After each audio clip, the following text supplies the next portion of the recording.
Hello and welcome to another gameplay review on the Virkayu gameplay channel. And in this one, we are finally having an Evelynn game. That's right, we do love our Evelynn on EU West, so we have a Master Tier ELO game.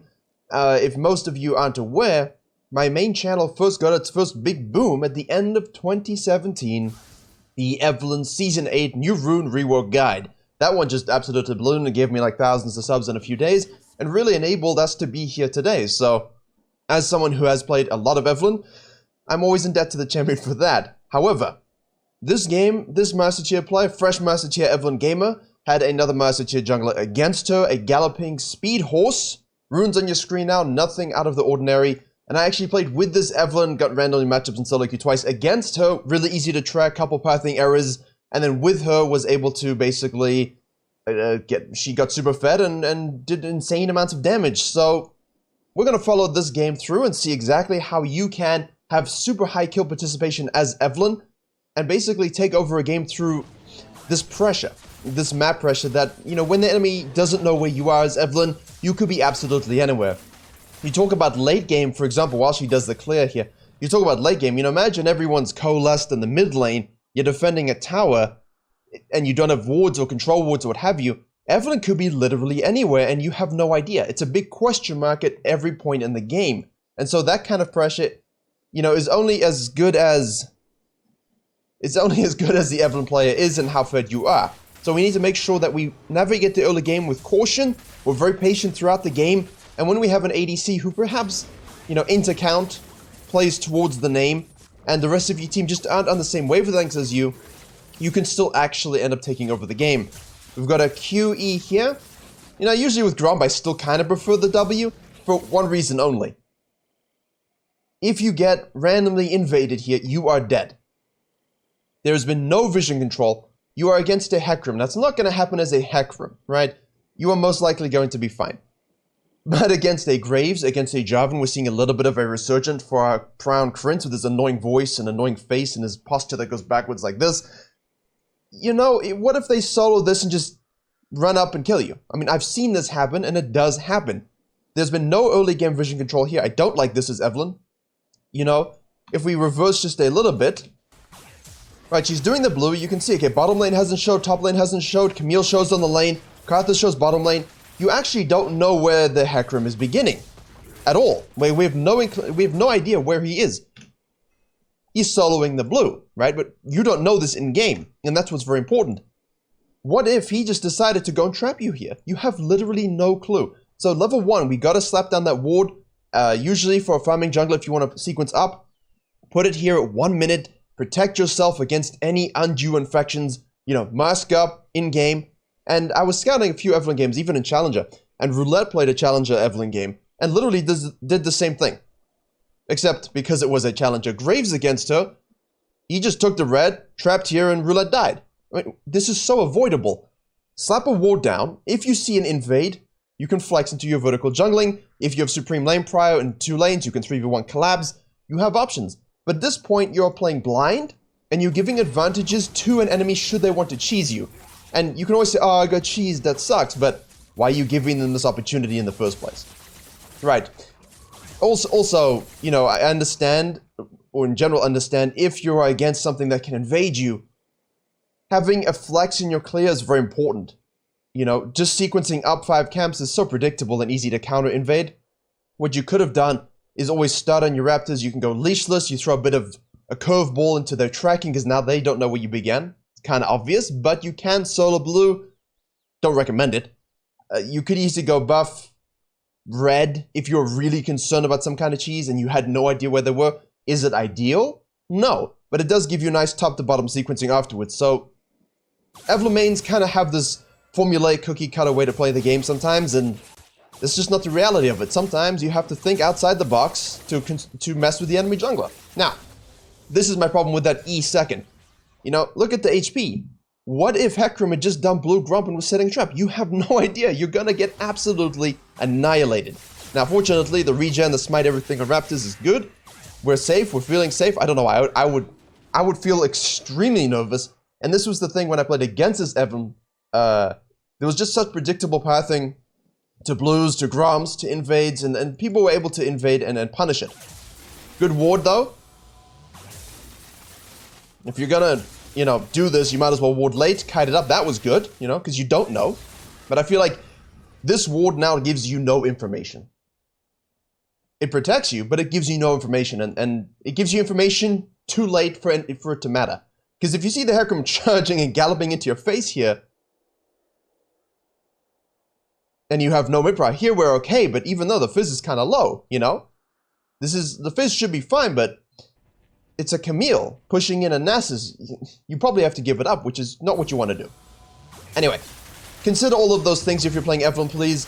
I know a lot of players don't like to, but that is the big difference between playing against an easy matchup and a counter matchup. If you're going to look to do this, you should just be kiting this way. Because you don't know exactly where the Hecarim, he hasn't showed it at all yet, right? We know straight up that a Hecarim will be able to clear approximately to the same speed, maybe slightly ahead. Actually, a little bit behind in this case. So, we don't know where he is, right? So good pathing. Camille has prio, mid has prio. I cannot afford to just walk in to the river, because Camille, great timing here. Evelynn's got a full clear. We know she got a leash on the bottom side. I'm going to slap this right there. If the Evelynn, and the nice thing is it's a good ward at the edge of the bush, because if the Evelynn decides to gank, you get good vision right up to this arc. If the Evelynn decides to do this, you get good vision here. And now we actually didn't see this. This is very important as well. We didn't see this whatsoever. They would have seen her on the Raptors then 100%.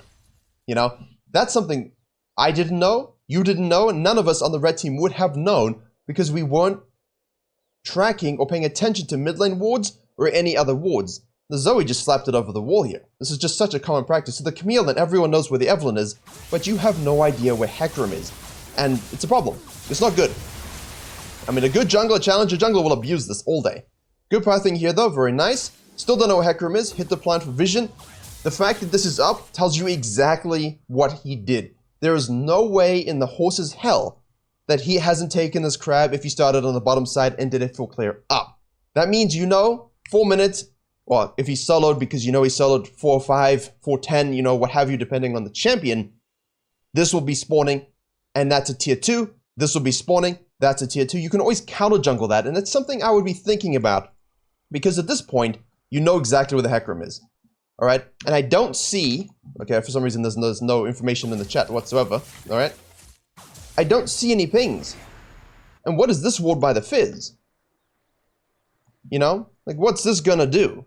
If the Hecarim just, you know, he's just gonna run around it, so... Yeah. Kind of messy early game, that's why I'm talking so much about it, because Evelynn's fall behind in cadence and in tempo, and they struggle to regain it. This Evelynn does a very good job largely at positioning and having that patience to really dominate as an assassin. Now, this point, this is missed opportunities. I think you could be looking for it rather than simply going back to base. I would be pinging this and saying, look, Hecarim is down there. If Hecarim has done the crab as you have, you know he's going to be going back to base if he doesn't show anywhere, right? And then most likely sequence up. So taking this would be really good, and you could slap a ward down right here, which would give you tracking and steal some objective experience control. You can then reset yourself and head down, do your own stuff. You know, if bottom lane's pushing, take advantage. Otherwise, you can sequence all the way up again as well, which would give you level 6. Now, she chooses to go back to base and gets bailed out by this Hecarim. Cancel you back, please. Pay attention to the game. Right? Little late, but we should be... There you go. Have more than enough for the first blood. So that's really good. The patience here, the awareness to watch the mid lane. The Hecarim fell into the trap. Now, the Hecarim wasn't tracking either. The Hecarim should have known Evelynn is here also. And even so, the fact that the Hecarim gets away, the fact that the Evelynn gets a kill here is not something you were planning on. So it's, don't think, oh, it was a good decision to wait. That's results-based, right? We don't want to do that. You could have easily looked to take this. And if the Hecarim goes here, you take both of them. You can leave a ward. And in theory, you could always look to do this as well, because you should still be very high resources. It is a Camille, it is a Nasus, it's not exactly some kind of supreme gank. But if he TP's back in here, right, and you just do the grump, you see the Hecarim do this gank here, he doesn't get the kill anyway. So the Fizz lives, which is great. He loses his flash, but he lives. If you're doing this in the meantime, you see this, you go, okay, Hecarim, you know, is going to go back to base now. I have time. My Nasus has TP. She's super low with a Wither and no flash. Provided you use your W properly on her E, she's going to die. Especially with Wither and the Charm. So that was option 1. That's what you should have been thinking about. Option 2 is, of course, go back to base and resequence. Gets bailed out because the Hecarim, I don't know, is a horse in the brain as well. And now use this to say, I cannot afford to go back to base. I will simply re-clear as well. Let's look at the lanes. Bottom lane, Karthus, Leona. That is obnoxious, I tell you that much. Hecarim here has... did we get spoiled by the ping? Yeah. You know, Hecarim here has 2 choices. Just straight gank bottom lane, but then you will lose out on farming cadence, or he can go resequence and gank top lane, knowing that the Nasus has no TP. He has different choices. For the Evelynn, though, resequence. Relax. I mean, he did it himself. I mean, we could have been there for that kill as well. You know, this is the kind of stuff I'm thinking. But good job. Doge to the moon. Am I right? At this point, you don't know exactly where the Hecarim is either. As I said, he most likely should be sequencing down. You saw the camps disappear. He is. That's just what the Evelynn's doing. It's not very difficult to track. If you think it is, it's not. Finish this up. You won't be quite level 6. Bottom lane gets a kill. Elo Santa. Streaming on Twitch. And then this guy dives immediately. So let's just look at that quickly. We're looking at the Evelynn, obviously. Full sequencing. You're gonna give up this kind of pressure. The fact that the Karma, is dead. The fact that you're sequencing down. Don't worry about the Krugs. No need to. We've got the Zoe roam for mid lane. You've got a wave crashing. This is an absolute free kill. Very well done. Very well done. Hits this. Now what Zoe's missing out on? Good ward. Yeah, I mean, the Hecarim here has a scanner too, no control ward. I think if I'm Hecarim, the fact that I don't have a control ward is slightly concerning with the Evelynn. Now, as Evelynn, you gotta pay attention to this. You know where they are. And not having a scanner here is a bit of an issue. Just, you know, Evelynn mains like to not have the scanner these days, but it's so useful at this point in the game. Because you know they just literally went and dove you, right? You have no idea if this is control warded or warded in any respect. So you have no idea if you are spotted. And as soon as you get an invade or a dive against you, you have to anticipate at this elo, the vision control will start to warp in. It hasn't, but that's not the point. We see bottom lane here disconnecting, going back to base. Just hold the wave and get 6, I think. Yeah, that's fine. Don't mind showing for that. You can't do dragon. I don't know why they're pinging. I mean, you could do dragon, but I feel it would be a little bit greedy, but I do think you can do it.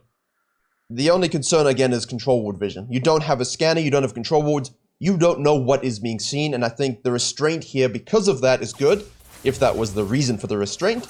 But now we're 6. We want to look to make a play with our ult. Bottom lane should get back there, so it'll be interesting to see where she wants to use it. I mean, you could go bottom lane here directly, again. He's level 5 and she's level 5. I feel like this is something important, but he has both sums. So, decides to go for the resequence. Pings are coming out from the blue team. Here we go. On the map, you see that? Nice little vision giveaway. We know where the Hecarim is. But we don't have wards. Zoe.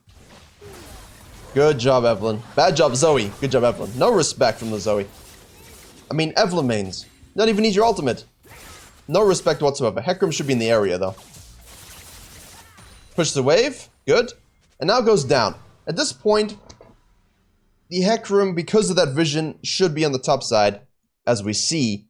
We don't know exactly where he is at this point, but if he's going back to base and Hecarim's going to beat you 1v1, if you vault or not, this is a default move and he can punish you for it. This is a better move, actually, because now we're going to start to get everywhere. Start to deprive their experience, get our own experience, smite it to get our upgrade.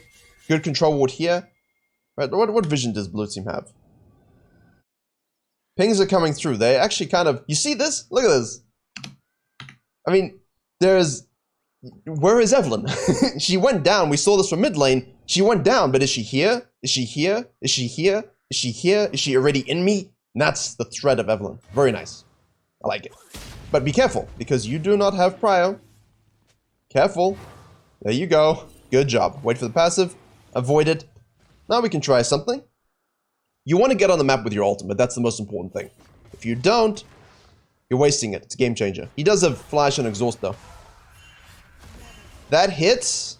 Hecarim is there, though, so they're pinging it. There's a bit of caution. She's looking for the counter gank mostly. Because she saw the Hecarim path down. But he hasn't shown yet, so let's not waste too much time. This is what you're concerned about, the fact that he's in the area. So if you make that mistake, you ult and you're all dead. So I like the fact that she goes mid. Re-gank it. Flash.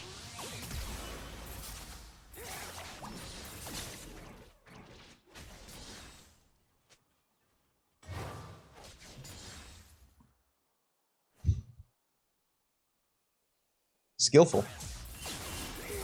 Very skillful. There we go. There's Hecarim. He knows that Evelynn is not going to be there. He's not even going to dive this. He's going back to base. Quite passive early game, actually. Carry on farming. Could look to go top lane. There we go. The Nasus has already done good work. You know, hit the wither, boy. Hit the wither. Okay, if you saw the Hecarim go back, and you saw the Hecarim path down, and he goes back here, where is he going next? Is he going to go straight to the dragon? Unlikely. His camps will be up, but he's going to have higher tier camps here right now. Herald is on the map, and the fact of the matter is, you know, Evelynn went up, which means the Hecarim's going to try and get into this gank. The Evelynn's playing it very cautiously. Again, looking for the counter ganks. Patience. But at the same time, I feel like we're wasting way too much time here. We could be going, you know, we could be going. There's Hecarim. You see, like, you have to use the fact, and now you're just going to die to the Hecarim. You have to use the fact that he's off the field, and you've got around 25 to 30 seconds, well, less with versus Hecarim with boots, to get your gank off before the rotation. And they didn't. Too much patience is also bad. Fizz, your mid lane is roaming. This is good by the Hecarim, though. Stonks. Right. Is he able to get anything? Hup.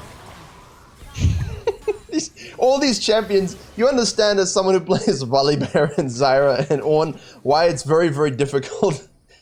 It's very, very difficult to match up against them. Right, out of base. You could do this, but the fact of the matter is your Karma's top lane busy dying. TB from Camille, it's too risky. If Leona and Karthus collapsing you in the dragon, you're out of it. But this is fine. The CS lead is beginning. Ignore the Krugs here, I like that.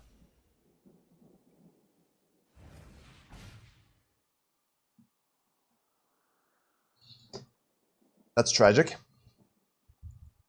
You're back into the jungle. Ah, what is going on here? Alright, let's rotate. I like it. Let's go. You can't do the dragon solo. If it's warded, you die 2v1. You don't have ultimate. But if you see the Zoe giving away the fact that he's doing the Herald, he's trying to sneak it away. Let's go and take the Herald. Let's kill the Hecarim pony. Let's absorb the sleep. Take a nap. Regenerate. Good. Excellent. Now, Hecarim is dead. Zoe's chunk. She has to leave. You've got 1 minute left for plates before they disappear. So activate the Herald. You get drowsy again. Be very careful. Good job. Ult is up. Well played.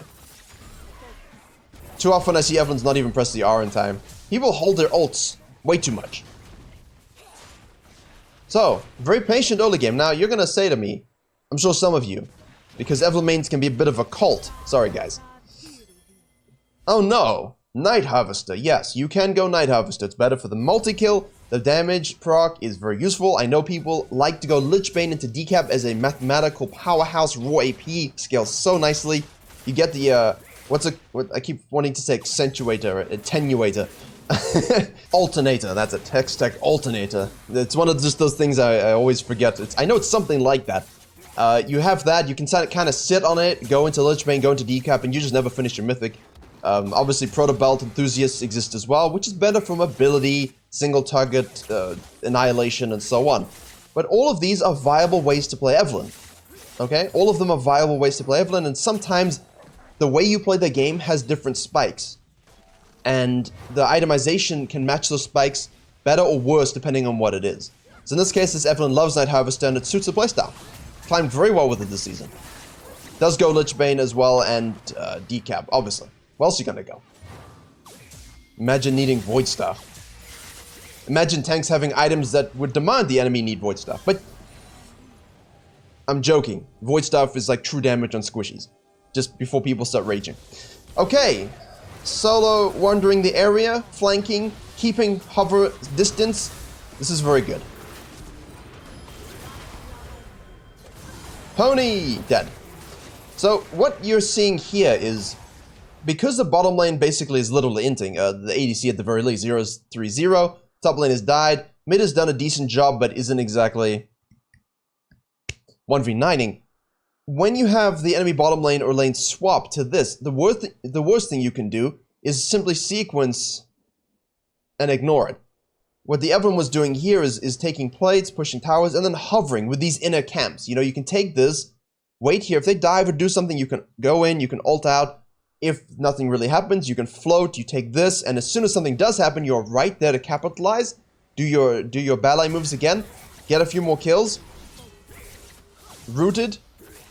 We don't have ult, we have ult in 12 seconds. So you want to get that charm off. It's, you know, it's kind of careful. Okay, good flash, respect flash, I like that.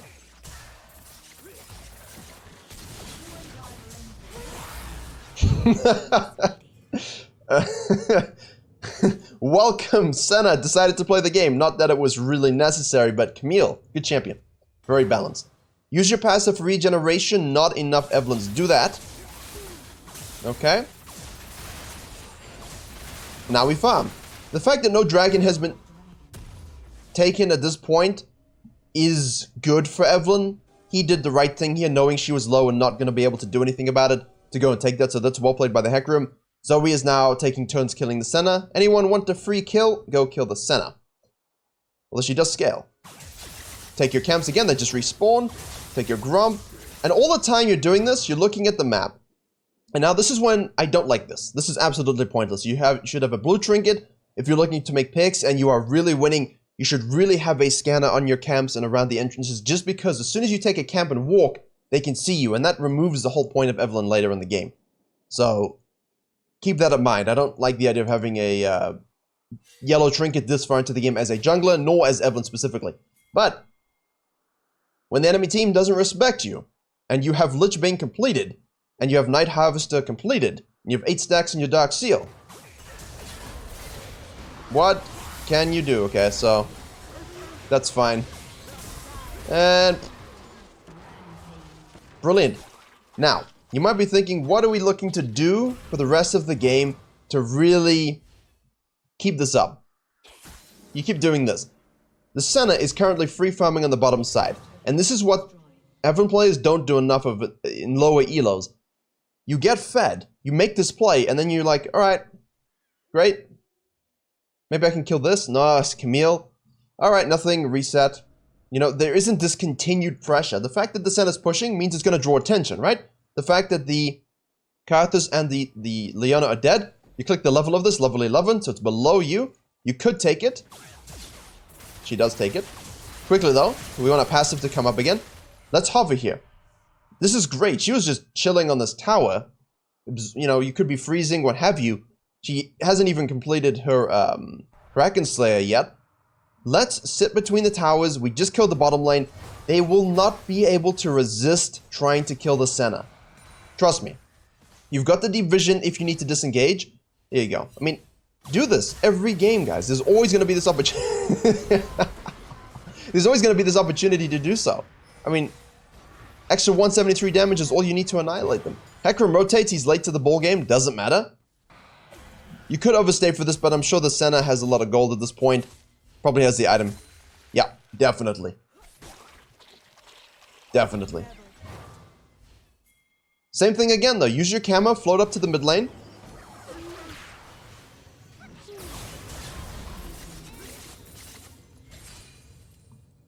No respect for Evelynn. Now, if they're not respecting Evelynn and Mercer tier, you cannot possibly tell me that the reason you don't get fed in other elos is purely because of your teammates.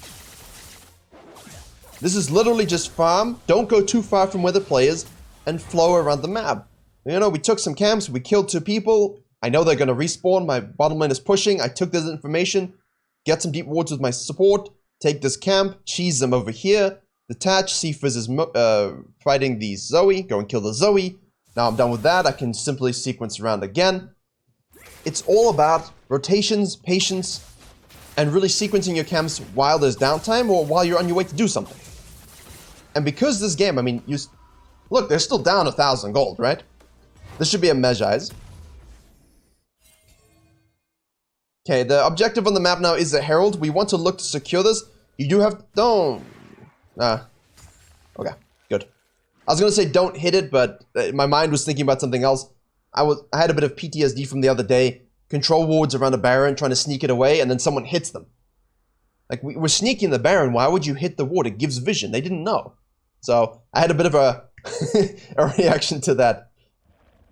We could look to do this, but as always with Evelynn, with Rengar, with stuff like this, I like to look for a pick first. It's a dragon spawning though, so I kind of want both. Nasus is splitting on the bottom side. You don't have that top lane presence here. He does have TP, but it means if anything happens, you're going to be behind in that cadence. So let's look for a nice little pick. I like this. Never falter. I like this. You're probing, but you have no idea where they are because you don't have a blue trinket. You can't use it. This is where blue trinket will be really useful for you. Nothing, get the crab. That's fine. Because look, the whole time, right? The blue team knows Evelynn was here, and the whole time it's basically like just complete fear. Look at the Hecarim. He knows they're there, he just cannot afford it. Like, this is really aggressive. You know, like a Rengar or Evelynn or Comet just could be right in this bush and you're doomed. But Hecarim is a bit better at getting out because he's a lot more tanky. Still, like, you know, the pathing has to be loopy because you have all the inner pressure on the map just because of your threat. Now the Evelynn's back into the mid lane, and essentially you want to lull them into a false sense of security. And when I'm playing... There you go. I mean, I don't know why you're pathing there. And that's it. They get impatient. They cannot help themselves. Good, dead. Rotation from the... and then... Wait. Alt flash? Camille doesn't see it? Because Evelynn actually has passive movement speed and blue smite, there you go, good night. This is great. Your team can clean this up. Maybe. Maybe. Oh no, everyone dies. Okay. We'll talk about this in a second. Okay, so this is top gap at this point. Maybe champion gap. So, what I was going to say is, because you have the Nasus on this side, forcing a fight here gives Camille the prior to be first. The Nasus then has to TP. But basically just saying it's super late, we're not going to get the Herald anyway. Let's just make sure they don't get it, and then we can use that map pressure to translate that into a dragon. Force the fight on our terms. Wait for them to get impatient into face check. Now they do that, right? And the fact of the matter is, the Nasus is here in this area, forcing the Camille to TP to get there quicker, or rotate proactively. Which means it gives up the split pressure. Zhonya's comes through. It's a really good ult by the Leona, forcing the team to split. Hecarim now is going to rotate here. Zoe is on the edge poking for days. Everyone is focusing these guys in the middle. So, dead, right? Karthus is dead, that's excellent, but he's not really dead. He's still doing immense amount of damage. The ult is going to come through here. This ult is crucial because it's actually used a little bit too early. Because the Karthus ult hits, doesn't it? Yeah. The Karthus ult hit. So you know, you're trying to get away from the Hecarim. There is a school of thought that says maybe we flash earlier and then ult back over. So that you can use your flash to avoid the Hecarim damage, use your ult to avoid the Karthus and the Hecarim damage, and now you can stay in this fight. Maybe that is a better course of action, but in the moment, it's tough to kind of think about this. The Camille then actually does end up using the TP, and sees the Evelynn, I think, and just assumes Hecarim is going to get her. So she rotates immediately to the fight here. I still think that's something you got to think about, though. It's tough, I understand, but Camille difference. Zoe gap, Karthus, you know, died, but gets to do a whole bunch of damage. Senna's not really in this game at all, though. We ignore her, right? So, like, she's not there, she doesn't exist. You have to consider the numbers advantages and disadvantages. Give up this Drake, nothing you can do. Now we farm. Bit of downtime, Camille splitting, we can't match her, farm. No pressure on the mid lane tower. We can do a full clear very, very quickly. And you should be able to make a pick if you need to, or reset. Here we go. Hecarim decides to overpush. Hit the charm. Senna, please. Senna. There we go. Good job. Good night. You lose a mid anyway, that's fine. No jungler means no barons and things like this. The threat is too great. And look at this again. You know, there's no resetting. It's like, okay, we have numbers advantage. If I reset now, yeah, I can go buy some stuff. You should sell this at this point. You don't need the refillable. You haven't needed the refillable for a while. I think selling that earlier, getting a whole bunch of control wards, that's the biggest critique I have so far. The vision control is lackluster. The respect of the map is lackluster. But the reads of the enemy, very good. And as Evelynn, that's sometimes all you need to climb.